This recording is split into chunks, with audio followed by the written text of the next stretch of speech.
അവരുടെ രാഷ്ട്രീയ രാമനാണ് ഇപ്പോൾ നിലനിൽക്കുന്നത്. അല്ലാതെ ഈ ഇന്ത്യ കാത്തിരുന്ന, ഇന്ത്യയുടെ ആത്മാവറിയുന്ന, ഇന്ത്യയുടെ ഹിന്ദുക്കളുടെ ദൈവമായ രാമനല്ല, BJPയുടെ രാഷ്ട്രീയ രാമന്റെ പ്രതിഷ്ഠയാണ് ഇന്ന് ശരിക്കും പറഞ്ഞാൽ അയോധ്യയിൽ നടന്നത്. ക്ഷേത്രം പൊളിച്ചിട്ട് അതിന്റെ തറയിലാണ് ബാബരി പള്ളി പണിതത് എന്നുള്ള അവകാശവാദം ഉയരുന്നത് 49-ലാണല്ലോ.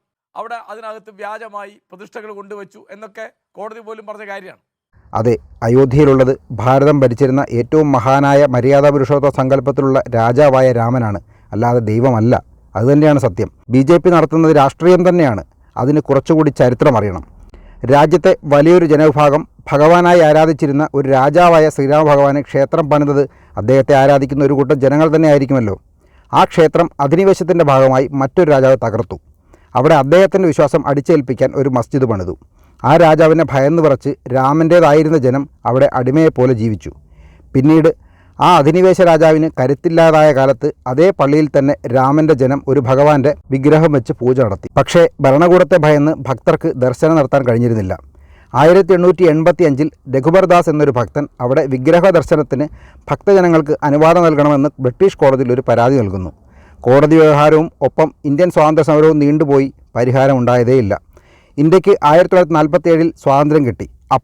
ഇപ്പോൾ എങ്ങനെയാണോ നിലനിൽക്കുന്നത് അതേ രീതിയിൽ എല്ലാ ആരാധനാലയങ്ങളും നിലനിൽക്കട്ടെ എന്ന് ആദ്യത്തെ പ്രധാനമന്ത്രിയായിരുന്ന നെഹ്റു കൽപ്പിച്ചു. പക്ഷേ ആ തീരുമാനത്തോട് എതിർപ്പുള്ള ഒരു ജനത അയോധ്യ, മധുര, കാശി, കൈലാസം തുടങ്ങിയുള്ള പ്രധാന ഭൂമികൾ തിരികെ തങ്ങളുടെ വിശ്വാസങ്ങളനുസരിച്ച് നൽകണമെന്ന് വാദിച്ചു. അത് ചെവിക്കൊള്ളാതെ നെഹ്റു മുന്നോട്ട് പോയപ്പോൾ ഏറ്റവും കൂടുതൽ ഭക്തർ വിശ്വസിക്കുന്ന അയോധ്യയിൽ കലാപാന്തരീക്ഷമുണ്ടായി. അപ്പോൾ ആ പ്രശ്നം പരിഹരിക്കാൻ നെഹ്റു മുന്നോട്ട് വെച്ച മാർഗം മസ്ജിദിനുള്ളിൽ പൂജ മാത്രം ചെയ്യുന്ന ഭക്തരാരും കണ്ടിട്ടില്ലാത്ത വിഗ്രഹം അവിടെ നിന്ന് രാത്രിക്ക് രാത്രി നീക്കം ചെയ്ത് തർക്കം ഒഴിവാക്കുക എന്ന ബുദ്ധിയാണ്. എന്നാൽ ആ നിർദ്ദേശത്തിന് വഴങ്ങാതെ അന്നത്തെ അയോധ്യ കളക്ടറായിരുന്ന KK നായർ എന്ന മലയാളി വിഗ്രഹം നീക്കിയാൽ കലാപം കൂടുകയുള്ളൂ എന്നും അവിടെ വിഗ്രഹമുണ്ട് എന്നും അവിടെ ഒരു ക്ഷേത്രം പണിയുകയാണ് വേണ്ടത് എന്നും റിപ്പോർട്ട് കൊടുത്തു. സത്യത്തിൽ അന്ന് KK നായർ ഒരു ശ്രീരാമഭക്തനും സത്യസന്ധനുമല്ലാത്ത കളക്ടറായിരുന്നുവെങ്കിൽ അവിടെ നിന്ന് രാത്രിയിൽ വിഗ്രഹം നീക്കം ചെയ്യുകയും അത് ബാബറി മസ്ജിദായി തുടർന്നു പോവുകയും ചെയ്യുമായിരുന്നു. കോപിഷ്ഠനായ നെഹ്റു KK നായരെ സസ്പെൻഡ് ചെയ്തു. അതിനെതിരെ നിയമ നടപടിക്ക് പോയ വക്കീലായ KK നായർ കാരണം അവിടെ വിഗ്രഹമുള്ള കാര്യം കൂടുതൽ ജനങ്ങൾ അറിഞ്ഞു. അതിനെതിരെ നെഹ്റു അന്നത്തെ മാധ്യമങ്ങളെയും തൻ്റെ ഉദ്യോഗസ്ഥരെയും കൂട്ടുപിടിച്ച് കോടതിയിൽ 1949 ഡിസംബർ 13 രാത്രിയിൽ വിഗ്രഹം ആരോ കൊണ്ടുവച്ചതാണ് എന്ന് വാദിച്ചു. കോടതിയിൽ KK നായരുടെ ഭാഗം വിജയിക്കുകയും അവിടെ വിഗ്രഹം തൽസ്ഥിതിയിൽ തുടരുകയും KK നായർക്ക് തിരികെ ജോലി ലഭിക്കുകയും ചെയ്തു. പക്ഷേ പ്രധാനമന്ത്രിയായ നെഹ്റുവിൻ്റെ എതിർപ്പുള്ളതുകൊണ്ട് സർവീസിൽ തുടരാൻ കഴിയില്ല എന്ന് മനസ്സിലാക്കിയ KK നായർ ജോലി രാജിവെച്ച് കോടതിയിൽ പ്രാക്ടീസ് തുടങ്ങി രാമജന്മഭൂമി പ്രക്ഷോഭത്തിന് നേതൃത്വം കൊടുത്തു. പിന്നീട് കാലങ്ങളോളം കോൺഗ്രസിൻ്റെ ഭരണകാലത്ത് അയോധ്യ ക്ഷേത്രത്തിന് അനുകൂലമായി ഒരു നീക്കവും ഉണ്ടായില്ല എന്ന് മാത്രമല്ല, ബാബറി മസ്ജിദിന് അവകാശികളും അനുകൂലികളും കൂടി വന്നു. അതിനെ ഭിന്നിപ്പിച്ച് ഭരിക്കാനുള്ള ഒരു ഉപാധിയായി കോൺഗ്രസ് നിലനിർത്തിയെന്നും പറയാം. ഇന്ദിരാഗാന്ധിയുടെ ഭരണകാലത്ത് 1970കളുടെ അവസാനം പ്രൊഫസർ നൂറുൽ ഇസ്ലാം എന്ന വ്യക്തി കേന്ദ്ര വിദ്യാഭ്യാസ മന്ത്രിയായിരുന്ന കാലത്ത് അദ്ദേഹത്തിൻ്റെ സുഹൃത്തും ആർക്കിയോളജിക്കൽ സർവേ ഓഫ് ഇന്ത്യയുടെ ഡയറക്ടറുമായിരുന്ന പ്രൊഫസർ BB ലാലിൻ്റെ നേതൃത്വത്തിൽ പഠനവിധേയമായി അയോധ്യ ഭൂമിയിൽ ഒരു ഖനനം നടത്തി. അതിൻ്റെ ഭാഗമായി ക്ഷേത്രത്തിൻ്റെ 12 തൂണുകൾ കണ്ടെത്തിയെങ്കിലും വിവാദമാകും എന്നതുകൊണ്ടും വെറും അക്കാദമിക് താൽപ്പര്യത്തിൻ്റെ മാത്രമായി നടത്തിയ ഖനനമായതുകൊണ്ടും അദ്ദേഹം അത് ദേശീയ തലത്തിൽ പുറത്തു പറഞ്ഞില്ല. പക്ഷേ പിന്നീട് റിട്ടയർ ആയതിനു ശേഷം അദ്ദേഹം ഇത് പറഞ്ഞ കാലത്ത് അന്നത്തെ ഇടതുപക്ഷ ചരിത്രകാരന്മാരും പ്രൊഫസർമാരും BB ലാലിനെ വേട്ടയാടും വിധം നുണക്കഥകൾ പ്രചരിപ്പിച്ചുകൊണ്ടിരുന്നു. അപ്പോൾ BB ലാലിന് കൂടുതൽ വസ്തുതകൾ തെളിവ് സഹിതം പരസ്യമായി പറയേണ്ടി വന്നു. അപ്പോഴാണ് നേരത്തെ രാമജന്മഭൂമി പ്രക്ഷോഭവുമായി ബന്ധപ്പെട്ട് പ്രവർത്തിച്ചിരുന്ന BJP അയോധ്യ വിഷയം അവരുടെ ഉത്തരവാദിത്തമായി ഏറ്റെടുക്കുകയും അതേ ഭൂമിയിൽ തന്നെ ക്ഷേത്രം പണിയുമെന്നും അവരുടെ അണികൾക്ക് ഉറപ്പ് കൊടുത്തുകൊണ്ട് പ്രക്ഷോഭം തുടങ്ങി. പിന്നീട് രഥയാത്രയും പള്ളി പൊളിക്കേണ്ടി വന്നതുമൊക്കെ ചരിത്രം.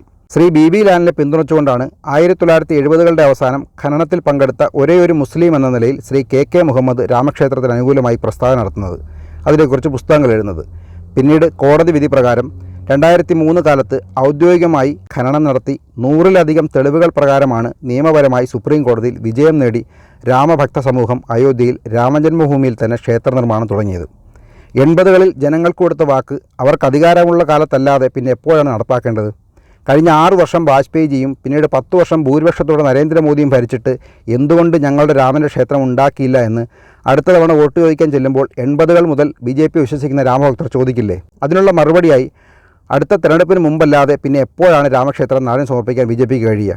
അതുകൊണ്ട് തന്നെയാണ് അവിടെയുള്ളത് രാഷ്ട്രീയ രാമൻ തന്നെയാണ് എന്ന് പറയുന്നത്. BJPയുടെ രാഷ്ട്രീയ രാമൻ തന്നെ. പക്ഷേ ആ രാഷ്ട്രീയ രാമനെ ഭഗവാൻ ശ്രീരാമനായി ആരാധിക്കുന്ന വലിയൊരു വിഭാഗം ജനതയ്ക്ക് അവരുടെ ഭഗവാന് ഇരിപ്പിടവും മന്ദിരവും തിരികെ കൊടുത്ത, അവർക്ക് നൽകിയ വാക്കു പാലിച്ച രാഷ്ട്രീയ പാർട്ടിയാണ് BJP. അതിൻ്റെ നേതാവാണ് നരേന്ദ്രമോദി. സ്വാഭാവികമായും വികാരം അവർക്ക് അനുകൂലമാകും. അസൂയ തോന്നിയിട്ട് കാര്യമില്ല. കാരണം ഇതേ BJP വികാരത്തിനപ്പുറം വികസനമെന്ന മുദ്രാവാക്യവുമായി രാജ്യം ഭരിച്ചിരുന്നൊരു കാലമുണ്ടായിരുന്നു. ആ കാലത്ത് ഇതേ പ്രതിപക്ഷ രാഷ്ട്രീയ നേതാക്കളും മാധ്യമങ്ങളും തന്നെയാണ് പറഞ്ഞത്, BJP നിങ്ങളെ രാമക്ഷേത്രത്തിൻ്റെ പേര് പറഞ്ഞ് പറ്റിക്കുകയാണ്, അവർ അവിടെ രാമക്ഷേത്രം പണിയാൻ പോകുന്നില്ല, നിങ്ങളെ കാലങ്ങളോളം കബളിപ്പിച്ച് അവർ വോട്ട് നേടുമെന്നും. അന്നും ഞാൻ പറഞ്ഞു, വികസനത്തിനപ്പുറം വികാരമെന്ന് BJP ചിന്തിച്ചു തുടങ്ങിയാൽ നഷ്ടം നിങ്ങൾക്ക് തന്നെ ആയിരിക്കുമെന്ന്. അതെ, നഷ്ടം നിങ്ങൾക്ക് തന്നെ ആയിരിക്കുന്നു. ഇനി അനുഭവിക്കുക.